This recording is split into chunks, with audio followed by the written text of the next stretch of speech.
मैं अपने best bro चुन जिशुआन के साथ इतना पी गया कि पूरा ब्लैकआउट हो गया। उसने कहा था कि उसका घर बहुत बड़ा है और मैं कोई भी गेस्ट रूम ले सकता हूँ। उस वक्त मुझे लगा जैसे मेरी जिंदगी एकदम नए लेवल पर पहुंच गई हो। लेकिन अगली सुबह जब मेरी आंख खुली तो मैंने अपने बगल में एक चेहरा देखा, खूबसूरत, जाना पहचाना, लेकिन अजनबी। और हवा में वही खुशबू थी, उसका परफ्यूम, सिर्फ उसी का। मेरा पूरा शरीर कांप गया, लगभग मेरी जान ही निकल गई। क्या ये वही अमीर एयर्स नहीं थी जिसे मैंने कॉलेज में छोड़ दिया था?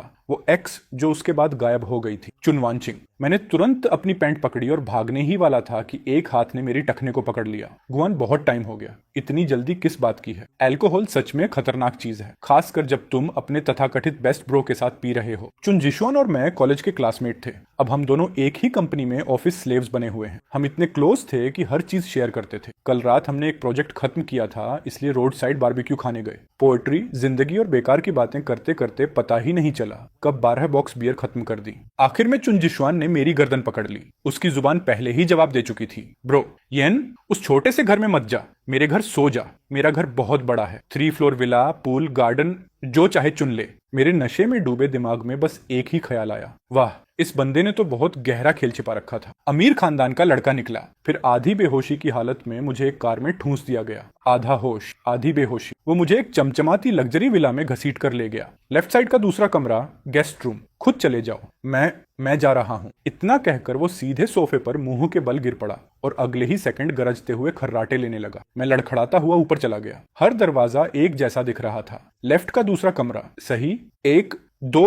मैंने दरवाजा खोला, अंदर गया और आदत की तरह लॉक कर दिया। कमरा पूरी तरह अंधेरा था, लेकिन हवा में एक हल्की सी खुशबू तैर रही थी। मैंने तो सोचा भी, कमाल है, इसकी पसंद बढ़िया है। गेस्ट रूम तक अमीरों जैसी खुशबू मार रहा है। मैं सीधे बिस्तर पर गिर पड़ा, सिर तकिए से टकराया और मैं तुरंत बेहोश हो गया। अगली सुबह सूरज की रोशनी ने मुझे जगा दिया। हंगओवर ऐसा था जैसे किसी ने मेरी खोपड़ी 2 हिस्सों में बांट दी हो। मैं कराहते हुए पलटा, फिर अचानक कुछ गड़बड़ लगा, बहुत ज्यादा मुलायम, मेरी दुखी जिंदगी वाली चादर जैसी बिल्कुल नहीं, जैसे किसी दूसरी दुनिया का बिस्तर हो। और वो खुशबू अब और साफ महसूस हो रही थी। लेकिन सबसे खतरनाक बात यह थी कि मैं किसी चीज को गले लगाकर सो रहा था, कुछ नरम, कुछ गर्म, कुछ ज्यादा ही जिंदा। मेरा पूरा शरीर जम गया। मेरे दिमाग में बची हुई आखिरी समझदारी भी खींचकर तनी हुई रस्सी जैसी हो गई। धीरे, बहुत धीरे मैंने नीचे देखा। सबसे पहले मेरी नजर लंबे चांदी जैसे बालों पर पड़ी, रेशम की तरह मुलायम, तकिए पर झरने की तरह फैले हुए। फिर दिखा एक गोरा, लगभग पारदर्शी चेहरा, इतना खूबसूरत कि सांस लेना भी जुर्म लगे, इतना खूबसूरत कि दिल रुक जाए। और उसी चेहरे ने मेरा दिमाग उड़ा दिया। ये यहाँ क्यों थी? क्या ये वही कॉलेज वाली एयर्स नहीं थी? वही लड़की जिसे मैंने उस घटिया डायलॉग के साथ छोड़ दिया था, मैं तुम्हारे लायक नहीं हूँ। ब्रेकअप के बाद वो देश छोड़कर चली गई थी। न कोई खबर, न कोई संपर्क। मुझे लगा था कि मैं उसे दोबारा कभी नहीं देखूंगा। तो फिर वो मेरे ब्रो के गेस्ट रूम में क्यों थी? मेरी आंखें कांपने लगी, दिमाग तेजी से दौड़ने लगा। कहीं ऐसा तो नहीं कि चुन जिशुआन, जो ऊपर से इतना मासूम दिखता है, हमारी कॉमन एक्स के साथ रिलेशन में आ गया हो? नामुमकिन। उसने कभी कुछ बताया नहीं। या फिर हम दोनों इतने नशे में थे कि उसने गलती से मुझे अपनी गर्लफ्रेंड के बिस्तर में भेज दिया। धत, ये कैसा सेटअप है? क्या कोई मेलोड्रामा असल जिंदगी में घुस आया है? क्या मैं दूसरा आदमी बन गया हूं? नहीं नहीं नहीं, मैं यहां पीड़ित था। शांत हो जाओ। ये दोष देने का मामला नहीं था, ये सर्वाइवल का मामला था। उसके जागने से पहले मुझे इस कमरे से गायब होना था। सबसे पहले मैंने बहुत सावधानी से अपना हाथ वापस खींचा। फिर डरे हुए बिल्ली की तरह डेंजर मोड ऑन करके मैंने अपनी सारी कोर स्ट्रेंथ लगाई और उठकर बैठ गया। Landing successful. नंगे पैर में ठंडी फर्श पर उतरा, जैसे कोई सीक्रेट मिशन पर निकला एजेंट। मेरे कपड़े कहाँ थे? मुझे याद था कि मैंने लगभग सब उतार दिए थे। ये साफ तौर पर एक औरत का कमरा था। गुलाबी दीवारें, कॉस्मेटिक्स से भरी वैनिटी, और मेरे कपड़े बिस्तर के पैरों की तरफ करीने से तह करके रखे हुए थे। मेरा दिल बैठ गया। उन्हें तह किसने किया? कहीं चुन जिशुआन ने तो नहीं? या शायद नहीं। सोचना बंद करो, शर्मिंदगी से ही मर जाऊंगा। मैंने बिजली की रफ्तार से कपड़े पहने, मोजे तक नहीं पहने, फोन उठाया और दरवाजे की तरफ दौड़ा। बस 3 कदम बाकी थे। 2 कदम, 1 कदम, मेरा हाथ डोर नॉब तक पहुंच गया। जीत सामने थी, बस नीचे जाकर चुन जिशुआन को लात मारकर जगाना था। फिर ऐसे एक्ट करना था जैसे कुछ हुआ ही नहीं। शायद मेरी जिंदगी बच जाती। लेकिन तभी पीछे से एक ठंडी आलसी सी आवाज आई, गुआनियन। मेरे शरीर का एक एक बाल खड़ा हो गया। मैं वहीं जम गया, जैसे शर्म से बनी हुई कोई मूर्ति। खत्म। मैं पूरी तरह खत्म हो चुका था। इस वक्त तो मुझे रातों रात पृथ्वी छोड़ देनी चाहिए थी। मेरी गर्दन जंग लगे रोबोट की तरह धीरे धीरे मुड़ी। एक क्लिक, फिर दूसरा क्लिक। बिस्तर पर चुन वांचिंग बैठ चुकी थी। उसकी खूबसूरत आंखें मुझे घूर रही थीं। गुस्सा, मजाक, समझ नहीं आया। वो बस चुपचाप मुझे देख रही थी। कमरे की हवा तक जम गई। मैं इतना शर्मिंदा था कि अपने पैरों से पूरा एक कॉन्डो खोद सकता था। मेरा गला सूख गया। मैंने समझाने की कोशिश की। रोने से भी बदसूरत एक मुस्कान चेहरे पर लाते हुए बोला, ओ गुड मॉर्निंग वानचिंग, बहुत टाइम हो गया। हाँ, बहुत टाइम हो गया। तुम कब वापस आई? कुछ बताया भी नहीं। क्या मुझे तुम्हें रिपोर्ट देना चाहिए? उसने भौं उठाई। ना ना, नहीं, बिल्कुल नहीं। मैंने जल्दी से सिर हिलाया। मेरा मतलब, कल रात जो हुआ वो एक गलती थी। एक गलती? तुम मेरे बिस्तर में सोए थे। हाँ, पूरी तरह गलती थी। मैंने घबरा कर बाहर की तरफ इशारा किया। ये सब चुन जिशोन की वजह से हुआ। वो नशे में था और उसने कहा था कि गेस्ट रूम इस्तेमाल कर लूं। उसने कहा था लेफ्ट साइड का दूसरा कमरा। मैं कसम खाता हूं मैंने गलती नहीं की। ये उसका गेस्ट रूम होना चाहिए था। तो फिर तुम यहाँ क्यों हो? जैसे जैसे मैं बोल रहा था, अंदर ही अंदर चुन जिशोन को 1000 बार गाली दे रहा था। हरामखोर, तूने मेरी एक्स को अपने घर में छिपा कर रखा था। चुन वानचिंग की आंखों में दया सी चमकी, या शायद मजाक था। चुन जिशुआन, मतलब मेरे भाई की बात कर रहे हो? भाई शब्द बिजली की तरह सीधे मेरे दिमाग में गिरा। भाई? चुन जिशुआन चुन वानचिंग का भाई था। मेरा वो बेस्ट ब्रो, वही बंदा जो मेरे साथ मिलकर बॉस को गालियां देता था, वही जिसके साथ मैं गेम खेलता था। वो मेरी एक्स गर्लफ्रेंड का भाई था। ये कैसा बेहुदा ड्रामा स्क्रिप्ट था। मैं 20 साल से ज्यादा जी चुका था, फिर भी मुझे कभी पता नहीं चला कि मेरे सबसे करीबी दोस्त की एक बहन भी है। नहीं, रुको, पता तो था। उसने कभी कहा था कि उसकी बहन छोटी सी पटाखा है, लेकिन मैंने कभी कल्पना भी नहीं की थी कि वो आखिरकार जिंदगी का सबसे बड़ा रहस्य सुलझ गया। मैं मुंह खोले चुन वानचिंग को घूरता रह गया। मेरा दिमाग पूरी तरह सूप बन चुका था। चुन वानचिंग काफी खुश लग रही थी। उसने कंबल हटाया और नंगे पैर मेरी तरफ चलने लगी। उसकी मौजूदगी ही मेरी सांसें रोक देने के लिए काफी थी। वो मेरे बिल्कुल सामने आकर रुकी, फिर सिर टेढ़ा करके मुस्कुराई। तो मेरे साथ सोए और फिर मेरे भाई पर इल्जाम डाल दिया। मैं तुम्हारे साथ नहीं सोया था। उसने जानबूझकर शब्द खींचे। ओह, तो फिर क्या करने वाले थे? मैं कुछ करने नहीं वाला था। मैं नशे में था और गलत कमरे में घुस गया। मैडम, बॉस लेडी, क्वीन, देवी, मेरी गलती थी, बहुत बड़ी गलती। प्लीज मुझे जाने दो। मैं आज का दिन हमेशा के लिए दफना दूंगा। जिंदगी भर तुमसे दूर रहूंगा। ये कहते कहते मैं वहीं घुटनों पर बैठने के लिए तैयार हो गया, लेकिन जैसे ही मेरे घुटने जमीन छूने वाले थे, ठक ठक ठक दरवाजे पर दस्तक हुई। सिस, जाग गई? मैंने नाश्ता बना दिया है। और गुयन कहाँ है? कल रात मरे हुए सुअर की तरह पिया था, अभी भी सो रहा है क्या? मैं और चुन वानचिंग एक दूसरे को घूरने लगे। मेरे चेहरे पर सिर्फ डर था, निराशा थी। मैं चाहता था कि जमीन फट जाए और मुझे निगल जाए, लेकिन चुन वानचिंग के चेहरे पर ऐसा भाव था जैसे उसकी शरारत सफल हो गई हो। उसने मुझे आंख मारी, फिर शर्मीली और घबराई हुई आवाज में जवाब दिया, भाई अंदर मत आना। क्या हुआ? मेरे कमरे में कोई है क्या? लड़की, तुम क्या कर रही हो? बहुत बढ़िया, अब तो ये मुझे सच में मरवाएगी। क्या कोई है? कौन हरामी मेरी बहन के कमरे में घुस गया? रुको वहीं, मैं चाकू लेकर आता हूँ। उसके बाद नीचे से उसकी गरजती हुई आवाज सुनाई दी। अब ये सिर्फ सोशल डेथ नहीं रही थी, ये असली मौत बन चुकी थी। मैंने दया की भीख मांगती नजरों से चुन वानचिंग को देखा। मैडम, आखिर चाहती क्या हो मुझसे? चुन वानचिंग के चेहरे की घबराहट गायब हो गई। उसकी जगह एक शैतानी मुस्कान आ गई। वो मेरे कान के पास झुकी और फुसफुसाई, ताकि सिर्फ मैं सुन सकूं। गुयन, अब खेल शुरू होता है। मैं अब भी उन शब्दों के पीछे छिपे डर को समझ भी नहीं पाया था कि चुन वानचिंग कमरे के कोने में जाकर बैठ गई, पतली नाइट ड्रेस में। उसकी आंखें लाल थीं, बेचारी, बेबस, सताई हुई। फिर चुन जिशुआन अंदर घुसा। मेरे कपड़े बिखरे हुए थे। घबराहट में मैंने शर्ट के बटन तक गलत लगा लिए थे। मैं दरवाजे के पास डरा हुआ खड़ा था और उसकी प्यारी वानचिंग कोने में सिमटी हुई बैठी थी, चेहरा लाल, बेचारी सी। उसके हाथ का किचन नाइफ खनक के साथ जमीन पर गिर गया। उसका चेहरा गुस्से से सदमे में बदला, फिर पूरी तरह जम गया, जैसे पूछ रहा हो मैं कौन हूं? ये क्या हो रहा है? उसने पहले मुझे देखा, फिर उसे, फिर दोबारा मुझे। उसकी नजरें हमारे बीच पिंग पोंग बॉल की तरह उछलने लगी। गुयेन, सिस। उसका चेहरा टमाटर जैसा लाल हो गया। वो दौड़कर आया और चुन वानचिंग को अपने पीछे कर लिया। सिस, तुम ठीक हो? इस जानवर ने तुम्हारे साथ क्या किया? वो गुस्साई मां मुर्गी की तरह लग रहा था। मुझे ऐसे घूर रहा था जैसे मैं मौत का हकदार हूं और मेरे पास बचाव में कुछ भी नहीं था। मैं क्या कहता कि कल रात उसी ने मुझे गलत कमरे का रास्ता बताया था और इस पूरी दुनिया हिला देने वाली गलत फहमी की जड़ वही था। क्या वो मानता? अभी तो वो मुझे टुकड़े टुकड़े करना चाहता था। मैंने दोनों हाथ उठा दिए। जिशुआन, मेरी बात सुनो। ये वैसा नहीं है जैसा तुम सोच रहे हो। मैं सुनना ही नहीं चाहता। चुन जिशुआन की आंखें लाल हो गईं। उसने उंगली मेरी नाक पर तान दी। गुयेन, मैंने तुम्हें भाई माना और तुम मेरे जीजा बनने की सोच रहे थे। नहीं, तुम जानवर हो। मेरी बहन अब भी अभी वापस आई है और तुम। वो बात पूरी भी नहीं कर पाया, गुस्से से कांप रहा था। उसकी प्रतिक्रिया इतनी असली थी कि मेरे मन में एक डरावना ख्याल आया, कहीं ऐसा तो नहीं चुन जिशुआन को सच में कुछ पता ही नहीं? वो एक्टिंग नहीं कर रहा था। उसे सच में लगता था कि मैंने उसकी बहन को छू लिया है। मैंने उसके पीछे देखा। चुन वानचिंग ने सिर झुका रखा था। उसके कंधे ऐसे हिल रहे थे जैसे वो रो रही हो, लेकिन जहां मैं खड़ा था वहां से साफ दिख रहा था वो मुस्कुराहट रोकने की पूरी कोशिश कर रही थी। धत्त तेरे की, अब मुझे सब समझ आ गया। बेचारा चुन जिशुआन पूरी तरह अंधेरे में रखा गया था और चुन वांचिंग, वो काली दिल वाली औरत, इस पूरे हादसे को साल के सबसे बड़े ड्रामे में बदल रही थी और सबसे बड़ा शिकार सिर्फ मैं था। तभी चुन वांचिंग बोली, भाई इन्हें मत डांटो, ये सब मेरी गलती। तुम्हारी गलती कैसे हो सकती है? जरूर इसी की गलती होगी। इसने देखा होगा कि तुम कितनी खूबसूरत हो और इसके मन में गंदे ख्याल आ गए होंगे। भाई एक बार और इसकी तारीफ कर दे, तेरी नजरें ही मुझे काट डालेंगी। नहीं, बात वो नहीं है। उसने बेचारी सा चेहरा बनाकर सिर हिलाया, फिर मेरी तरफ देखा। उसकी आंखें बेबस प्यार से भरी हुई थीं। असल में गुयेन और मैं कॉलेज में ही साथ थे। चुन जिशुआन जम गया। क्या क्या? चुन वांचिंग बोलती रही। हम एक दूसरे से बहुत प्यार करते थे, फिर एक गलतफहमी ने हमें अलग कर दिया। इस बार मैंने ही इन्हें यहाँ बुलाया था और हम बस खुद पर काबू नहीं रख पाए। सिस, ये स्क्रिप्ट कुछ ज्यादा ही उड़ नहीं रही? खुद पर काबू नहीं रख पाए?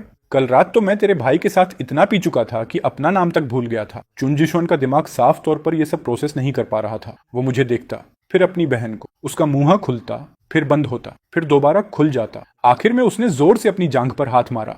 उसके चेहरे पर अचानक सब समझ आने वाला भाव आ गया, साथ में गहरी धोखे की भावना भी। वाह गुयेन, ऊपर से कितने मासूम दिखते हो और मेरी पीठ पीछे सालों तक मेरी बहन को डेट करते रहे।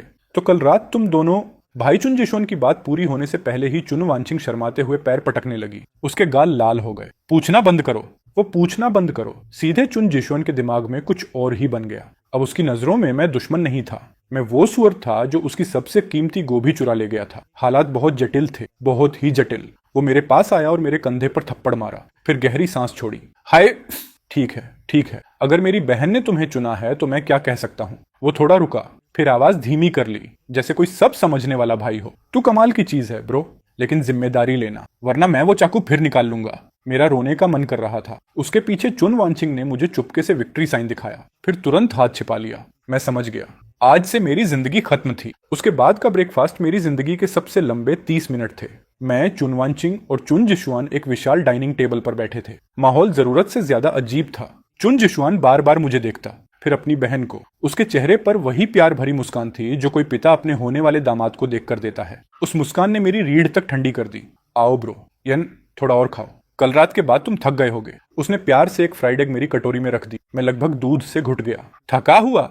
मैं तो हैंगओवर से मर रहा था, उस तरह वाला थका नहीं था। मैंने मदद की उम्मीद में चुन वांचिंग की तरफ देखा। उसने बस हल्की मुस्कान दी, फिर एक श्रिम्प डंपलिंग मेरी कटोरी में रख दी। और खाओ, तुम और दुबले लग रहे हो। वो आवाज, वो चेहरा, वो बिल्कुल परफेक्ट गर्लफ्रेंड जैसी लग रही थी। चुन जिशुआन ये सब देखकर संतोष से सिर हिलाने लगा। वो इतना खुश दिख रहा था और मैं अंदर से टूट रहा था। एक बेवकूफ था, दूसरी नकली मिठास की देवी, लेकिन दोनों की टीम वर्क परफेक्ट थी। और प्लेट में रखा मांस मैं था। ओह हाँ सिस, अचानक चुन जिशुआन बोला, आंटी तुम्हें हमेशा डेट पर जाने को कहती रहती हैं, अब तो समस्या हल हो गई। वो यहीं बैठा है, तुम इसे घर कब लेकर जाओगी? मेरे मुंह का दूध सीधा बाहर निकल गया। माता पिता से मिलना? भाई क्या तुम रॉकेट पर बैठे हो? इतनी तेजी से सब आगे क्यों बढ़ रहा है? मैंने आंखों से लगातार इशारे किए, लेकिन उसे कुछ समझ नहीं आया। उल्टा वो और एक्साइटेड हो गया। शायद इस वीकेंड में मम्मी पापा को बता दूं, वो बहुत खुश होंगे। मेरा जीजा हैंडसम है, अच्छी नौकरी करता है, लगभग परफेक्ट है। भाई, चुन वांचिंग ने उसे शर्माते हुए घूरा, फिर मेरी तरफ देखा। उसकी आंखों में शर्म और उम्मीद दोनों थी। गुयेन, तुम क्या सोचते हो? मैं क्या सोचता? मैं तो इस डाइनिंग रूम से रेंग कर भाग जाना चाहता था। मैं क्या जवाब देता?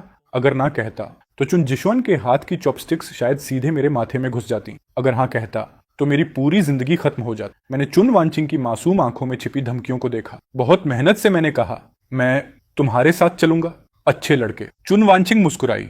उसने हाथ बढ़ाकर मेरा सिर भी सहला दिया, जैसे किसी नाराज पालतू जानवर को शांत कर रही हो। मैं अपमानित महसूस कर रहा था, गुस्से में था, लेकिन कुछ कर भी नहीं सकता था। उस यातनापूर्ण ब्रेकफास्ट के बाद मैंने तुरंत बहाना बना दिया, अर्जेंट वर्क है, मुझे अभी जाना होगा। चुन जिशुआन मुझे रोकना चाहता था, लेकिन चुन वांचिंग ने सिर्फ एक नजर डाली और वो चुप हो गया। उसे जाने दो, काम जरूरी है। वो इतनी समझदार लग रही थी, फिर मुस्कुराकर बोली, मैं आज रात डिनर पर इंतजार करूंगी।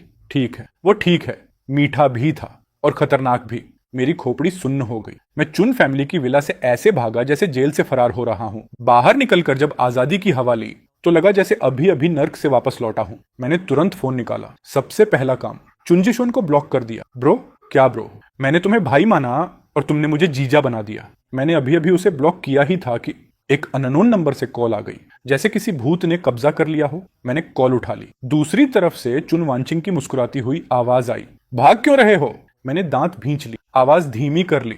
चुन वांचिंग, आखिर तुम चाहती क्या हो? ये खेल मजेदार नहीं है। मजेदार नहीं है सच में? वो हल्का सा हंसी। मैंने तुम्हारा क्या बिगाड़ा है? क्या हमने उस समय सब खत्म नहीं कर दिया था? मैंने कहा था कि मैं तुम्हारे लायक नहीं हूं और तुम्हें किसी बेहतर इंसान को ढूंढने के लिए कहा था। हम शांति से अलग हुए थे। शांति से? उसकी आवाज ठंडी हो गई। गुयन, सिर्फ तुम्हारे दिमाग में। एक टेक्स्ट भेजा और फिर गायब हो गए। तुम इसे शांति से अलग होना कहते हो? मैं चुप हो गया। उस वक्त मैं सच में कायर था। चुनवांचिंग मेरे साथ बहुत अच्छा व्यवहार करती थी, इतना अच्छा कि मुझे डर लगने लगा था। वो एक अमीर एयर्स थी, फिर भी रोज मेरे लिए खाना लाती थी, मेरे कपड़े धोती थी, हमारे फ्यूचर की प्लानिंग करती थी। और मैं सिर्फ एक गरीब लड़का था। अच्छे ग्रेड्स ही मेरी एकमात्र पूंजी थे। मैं खुद को बहुत छोटा महसूस करता था, घबरा गया था। मुझे डर था कि मैं उसे अच्छा फ्यूचर नहीं दे पाऊंगा, इसलिए मैंने कायरों वाला रास्ता चुना। मैं भाग गया। वो सब अतीत की बात है, मेरे लिए नहीं। उसकी आवाज शांत थी। मेरे लिए वो कभी अतीत नहीं बना। मेरी आवाज कमजोर पड़ गई। तो तुम बदला कैसे लेना चाहती हो? वो कुछ पल चुप रही, फिर ऐसी बात कही जिसकी मैंने कल्पना भी नहीं की। नहीं, मैं तुमसे शादी करना चाहती हूँ। क्या शादी? मेरे कानों ने जैसे काम करना बंद कर दिया। क्या वो पागल हो गई थी? क्योंकि मैंने उसे छोड़ा था तो अब वो मुझे शादी करके सजा देगी? ये कैसा अत्याचार था? पूरी जिंदगी सिर्फ मुझे परेशान करने के लिए इस्तेमाल करेगी। तुमने सही सुना, मुझसे शादी करो। एक फेक मैरिज। उसकी आवाज ऐसी थी जिसमें इनकार की कोई जगह नहीं थी। फेक?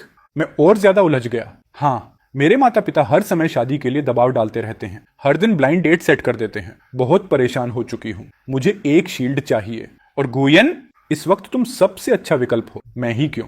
पहली बात, मेरा भाई पहले से मानता है कि तुम मेरे बॉयफ्रेंड हो। दूसरी बात, मैं तुम्हारा बैकग्राउंड जानती हूँ। थोड़े बहुत कमीने हो, लेकिन दिमाग अभी भी ठीक से काम करता है। तीसरी और सबसे जरूरी बात, तुम मेरे बिस्तर पर सोए थे और मेरे भाई ने तुम्हें पकड़ लिया था। वो जानबूझकर रुकी। क्या यह दबाव बनाने के लिए काफी नहीं है? काफी, बहुत ज्यादा काफी था। उसके सामने मैं एक ऐसा सांप था जिसकी गर्दन किसी ने कसकर पकड़ रखी हो। मैं चाहकर भी छटपटा नहीं सकता था। मुझे बदले में क्या मिलेगा? उसे ऐसा लगा जैसे मैंने कोई मजाक सुना दिया हो। गुयन, मेरा नाम चुनवांचिंग है। अनगिनत आदमी मेरे साथ बंधने का सपना देखते हैं, और तुम्हें और क्या चाहिए? वाह, वो तो इस बात से काफी खुश लग रही थी। ठीक है, हम एक एग्रीमेंट साइन करेंगे। 1 साल। इस 1 साल के दौरान तुम ठीक से मेरे बॉयफ्रेंड बनकर रहोगे, मेरे माता पिता और उन परेशान करने वाली मक्खियों को संभालोगे। बदले में मैं तुम्हें इतना पैसा दूंगी। मैंने जोर से सांस खींची। वो रकम मैं 10 साल में भी नहीं कमा सकता था। पैसे का लालच सच में डरावना होता है। मेरे छोटे मोटे नैतिक सिद्धांत उस रकम के सामने तुरंत ढह गए। डील। अच्छा, आज शाम 5 बजे शिंगशिन ग्रुप की टॉप फ्लोर। कॉन्ट्रैक्ट साइन करेंगे, लेट मत होना। इतना कहकर उसने फोन काट दिया। मैं फोन हाथ में लिए खड़ा रह गया, पूरी तरह स्तब्ध। शिंगशिन ग्रुप? क्या वो शहर की सबसे बड़ी कंपनी नहीं थी? मैंने तुरंत शिंगशिन ग्रुप के सीईओ को सर्च किया। स्क्रीन पर एक जाना पहचाना लेकिन अजनबी चेहरा उभरा। कॉलेज वाली वो लड़की जिसे सफेद ड्रेस पहनना पसंद था, और आज सुबह की बेचारी सी एक्टिंग करने वाली लड़की, इन दोनों से बिल्कुल अलग। ये किसी और ही इंसान की तस्वीर लग रही थी। अचानक मुझे महसूस हुआ कि मैंने किसी बहुत खतरनाक इंसान को छेड़ दिया है। ये कोई कर्ज चुकाना नहीं था, मैं खुद अपने पैरों से और गहरे गड्ढे में कूद रहा था। उस दिन शाम 5 बजे मैं शिंगशिन ग्रुप के नीचे खड़ा था। आसमान छूती इमारत को देखकर ऐसा लगा जैसे मैं किसी दैत्य के साम्राज्य में घुस आया हूँ और मैं बस एक छोटी सी चींटी हूँ। मैंने गहरी सांस ली, अपना इकलौता ढंग का सूट ठीक किया, फिर हिम्मत जुटाकर अंदर चला गया। रिसेप्शनिस्ट खूबसूरत और मीठी मुस्कान वाली थी। उसकी प्रोफेशनल स्माइल में हल्की सी शरारत भी छिपी थी। जब उसने कहा सीईओ यूज ओनली, तो मुझे चक्कर आने लगे। मैं लग्जरी एलिवेटर में चढ़ गया। शीशे में अपना घबराया हुआ चेहरा देखकर अचानक एहसास हुआ, कुछ घंटे पहले तक मैं बस एक साधारण वर्कर था और अब एक फीमेल सीईओ का कॉन्ट्रैक्ट बॉयफ्रेंड बन चुका था। जिंदगी को प्लॉट ट्विस्ट देना बहुत पसंद था। Top floor, CEO office. चुनवांचिंग विशाल कांच की खिड़की के पास बैठी थी। वो पूरे शहर के स्काईलाइन को देख रही थी। उसने अब लाल रंग की ड्रेस पहन रखी थी। उसे उसकी गोरी त्वचा और भी निखर रही थी। उसकी पूरी मौजूदगी आग की तरह चमक रही थी, बहुत ज्यादा खूबसूरत। मैं उसके सामने अकड़ कर बैठ गया। उसने एक डॉक्यूमेंट मेरी तरफ सरका दिया। पढ़ लो, कोई दिक्कत ना हो तो साइन कर देना। मैंने डेटिंग कॉन्ट्रैक्ट उठाया और तेजी से पढ़ना शुरू किया। पार्टी ए, चुनवांचिंग। पार्टी बी, गुयन। अवधि 1 साल। शर्तें इतनी डिटेल थीं कि डर लगने लगा। पार्टी बी की जिम्मेदारियां, जब बुलाया जाए तुरंत हाजिर होना, 24 घंटे सातों दिन स्टैंड बाय रहना, उसके माता पिता, रिश्तेदारों और दोस्तों के सामने गहरे प्यार में डूबे कपल की एक्टिंग करना, हाथ पकड़ना, गले लगना, सब कुछ नेचुरल लगना चाहिए। उसकी सारी पसंद नापसंद याद रखनी होगी। सार्वजनिक रूप से कहना होगा कि हम सालों से डेट कर रहे हैं और बाकी सभी महिलाओं से दूरी रखनी होगी। मेरी पलक फड़क गई। ये डेटिंग कॉन्ट्रैक्ट था या आत्मा बेचने का कॉन्ट्रैक्ट? रुको, क्या फिजिकल कांटेक्ट में किस भी शामिल है? मैंने क्लोज की तरफ उंगली दिखाई। चुनवांचिंग ने कॉफी उठाई और छोटा सा घूंट लिया, फिर मुझे देखा। डिपेंड्स। अगर सीन को जरूरत हुई तो कौन ऑपरेशन करना होगा। और ये वाला क्लॉज, दूसरी महिलाओं के साथ कोई अनुचित संबंध नहीं। नॉर्मल फीमेल फ्रेंड्स तो चलेंगी ना? नहीं। चुन वांचिंग शांत रही। मेरा बॉयफ्रेंड इतनी सारी फीमेल फ्रेंड्स कैसे रख सकता है? आज रात से पहले अपने फोन की हर औरत को डिलीट कर दो। क्यों? इसे ये मेरी फ्रीडम है। मैं घबरा गया। उसने एक उंगली उठाई और पेमेंट अमाउंट की तरफ इशारा कर दिया। मैं तुरंत ढीला पड़ गया। ठीक है, तुम पैसे देती हो, तुम जीत गई। मैंने अपमान निगल लिया और आगे पढ़ने लगा। पार्टी ए की जिम्मेदारियां, हर महीने भुगतान करना। वो रकम देखकर फिर दिल जोर से धड़क उठा। नई पहचान से जुड़े सारे खर्च उठाना, कार, हाउसिंग, और कॉन्ट्रैक्ट खत्म होने पर अगर परफॉर्मेंस अच्छी रही तो बोनस भी। हाउसिंग वाला क्लॉज पढ़ते ही मेरी आंखें चमक उठी। मतलब मेरा कुत्ते का बिल जैसा कमरा अपग्रेड होगा। नहीं। चुन वांचिंग ने सिर हिलाया। आज से तुम मेरे साथ शिफ्ट हो जाओगे। क्या? एक साथ रहेंगे? मैं लगभग सोफे से उछल पड़ा। वरना अगर साथ नहीं रहेंगे तो मेरे माता पिता कैसे मानेंगे, और मेरा बड़बोला भाई अफवाहें फैलाना कैसे बंद करेगा? वो ऐसे बोल रही थी जैसे ये दुनिया की सबसे सामान्य बात हो। लेकिन चिंता मत कर, मेरा घर बड़ा है। मास्टर बेडरूम छोड़कर कोई भी कमरा चुन लेना, हम एक दूसरे को परेशान नहीं करेंगे। फिर वो थोड़ी रुकी और जोड़ा, बेशक जब तक बाहर वाले मौजूद न हो। मैं समझ गया, बाहर लवर्स, अंदर रूममेट्स। अगला एक साल पूरी तरह ऑस्कर लेवल एक्टिंग होने वाला था। कोई और सवाल? अब सवाल बचा ही क्या था? चाकू उसके हाथ में था और मछली मैं था। मैंने पेन उठाया, पार्टी बी वाली लाइन पर अपना नाम लिख दी, पूरे ड्रामे के साथ। जिस पल पेन ने कागज छुआ, चुन वांचिंग के होंठ जीत वाली मुस्कान में मुड़ गए। मुझे एहसास हुआ शायद मैंने कॉन्ट्रैक्ट नहीं साइन किया, बल्कि नर्क या स्वर्ग की वन वे टिकट खरीद ली। उसने मेरी उम्मीद से कहीं ज्यादा तेजी दिखाई। उसी दोपहर चुन वांचिंग ने अपना असिस्टेंट और एक मूविंग ट्रक मेरे छोटे से किराए वाले कमरे पर भेज दिया। असिस्टेंट ने मेरा कबाड़ खाना जैसा कमरा देखा और पूछा, मिस्टर गु, आपको क्या क्या साथ ले जाना है? मैंने चारों तरफ देखा। गंदे कपड़ों का ढेर, कुछ इंस्टेंट नूडल्स, ले जाने लायक कुछ खास था ही नहीं, बस कंप्यूटर।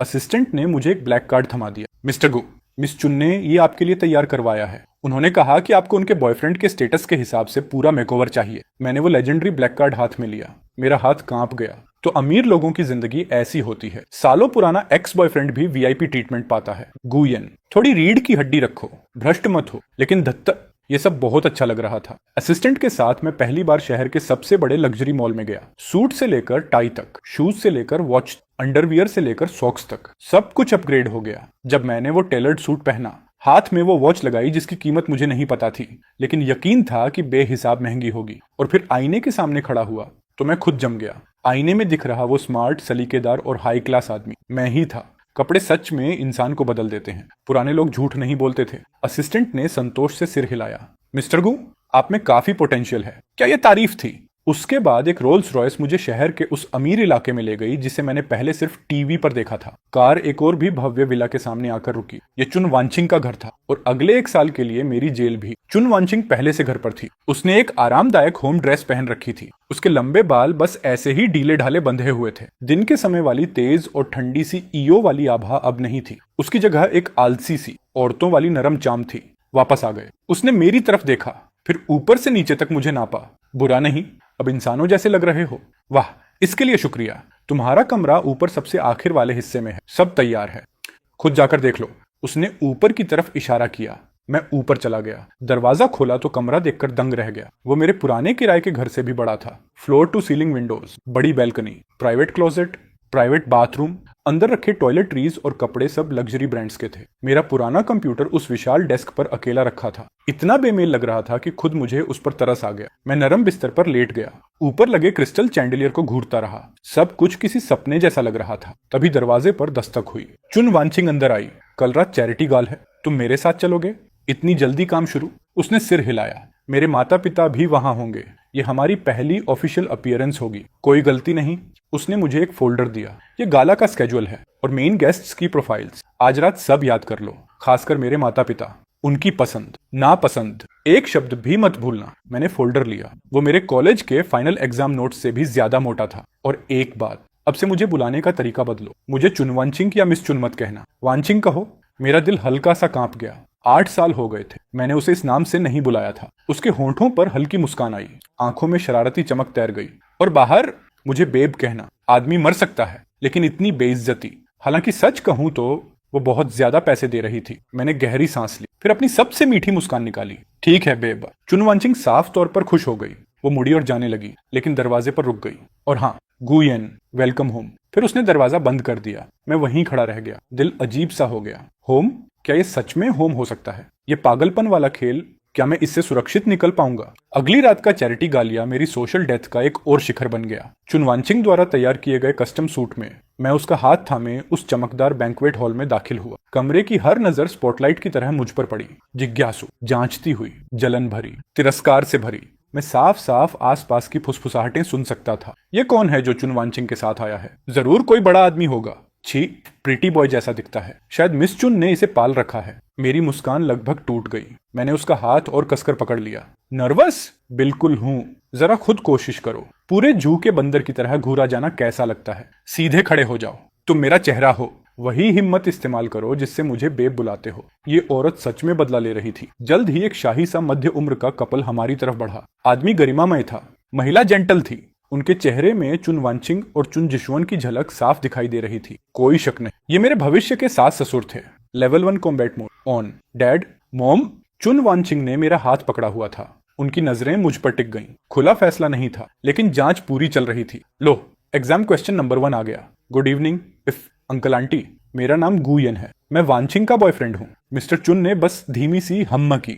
उनके चेहरे पर कुछ नहीं था, लेकिन उनकी आंखें जैसे मुझे पूरी तरह पड़ रही थीं। मिसेस चुन ज्यादा दयालु थी। छोटे गु, जिशुअन ने हमें बताया था तुम और वांचिंग कॉलेज में साथ थे, तो फिर इतने सालों में हमसे मिलने क्यों नहीं आए? लो, एग्जाम क्वेश्चन नंबर 2। सीधा जानलेवा सवाल। मेरा दिमाग तेजी से घूमने लगा। आंटी मुझे माफ कीजिए, गलती मेरी थी। उस समय मैं खुद को वांचिंग के लायक नहीं समझता था, इसलिए आप लोगों से मिलने की हिम्मत नहीं हुई।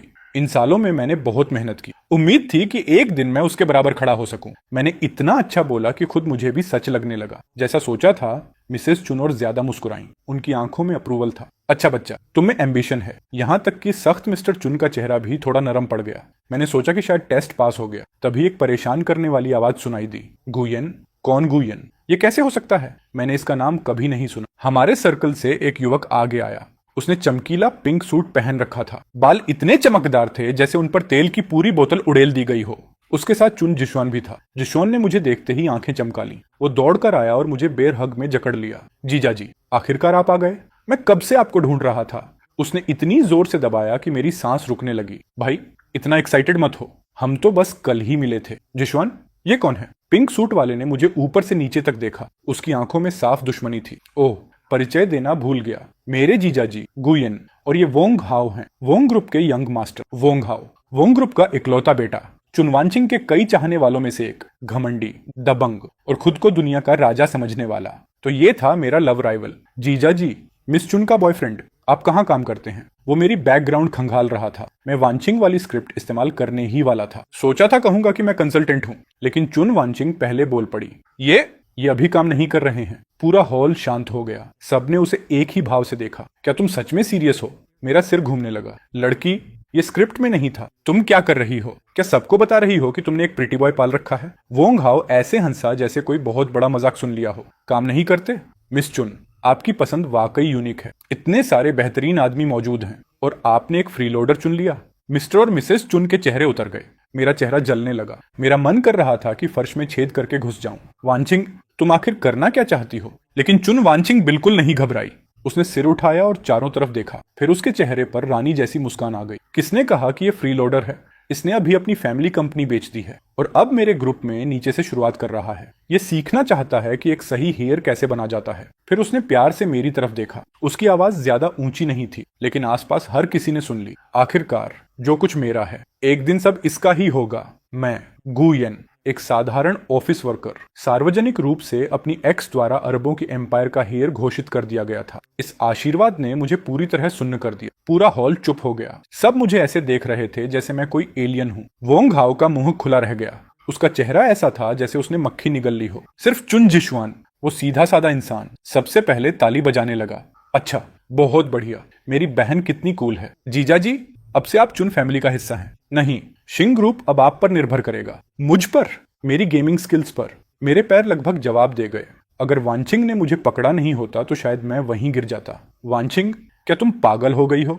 आज रात तुमने क्या बोल दिया पता भी है। तुमने मुझे आग में धकेल दिया। बिल्कुल पता है। वो मुस्कुराई।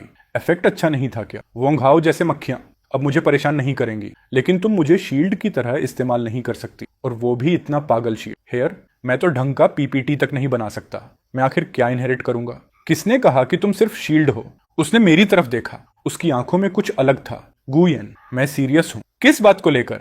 तुम्हें अपना हेयर बनाने को लेकर। उसकी बात सुनकर मैं पूरी तरह उलझ गया। क्यों?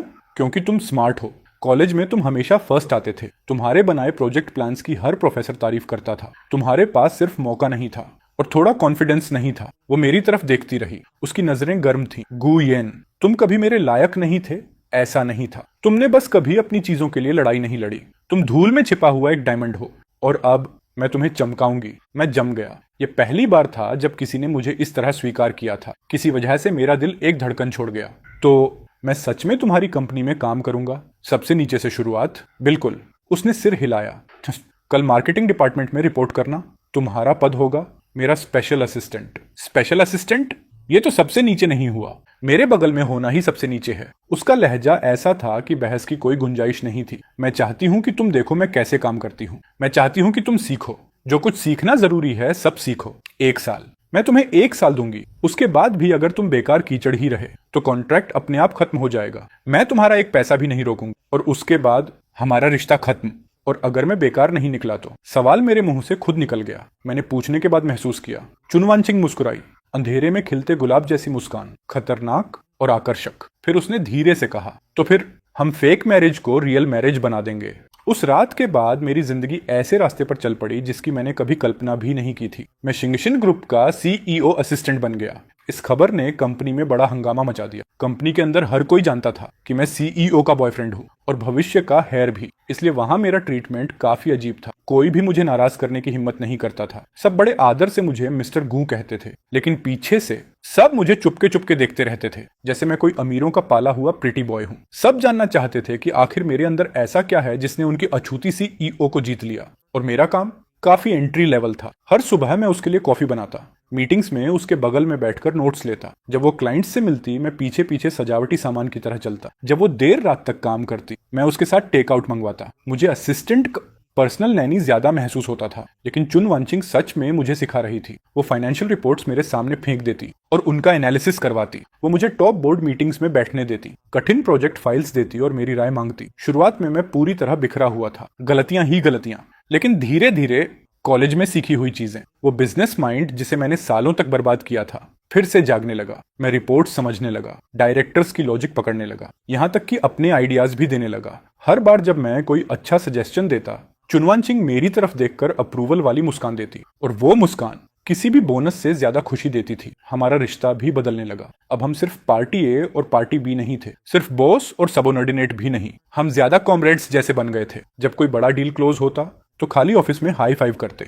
मैंने उसकी सीईओ मास्क के पीछे का दूसरा चेहरा भी देखना शुरू किया। जब वो थक जाती तो मेरे कंधे पर सिर रखकर आराम करती। जब उसके पेट में दर्द होता तो छोटी बच्ची की तरह नखरे करके मुझसे ब्राउन शुगर वाटर मांगती। और जब उसने मुझे एक खूबसूरत नई इंटर्न से ज्यादा बातें करते देख लिया तो चुपचाप उस इंटर्न का ट्रांसफर कंपनी के सबसे दूर वाले डिपार्टमेंट में कर दिया। मुझे एहसास हुआ मैं अब इस जिंदगी से नफरत नहीं करता, बल्कि थोड़ा एंजॉय करने लगा था। एक रात हम फिर देर तक काम कर रहे थे। मैंने उसके लिए गर्म दूध बनाया। वो नाइट व्यू को देख रही थी। फिर अचानक बोली, गुयेन, तुम्हें वो बारबेक्यू प्लेस याद है जहां हम कॉलेज में जाया करते थे?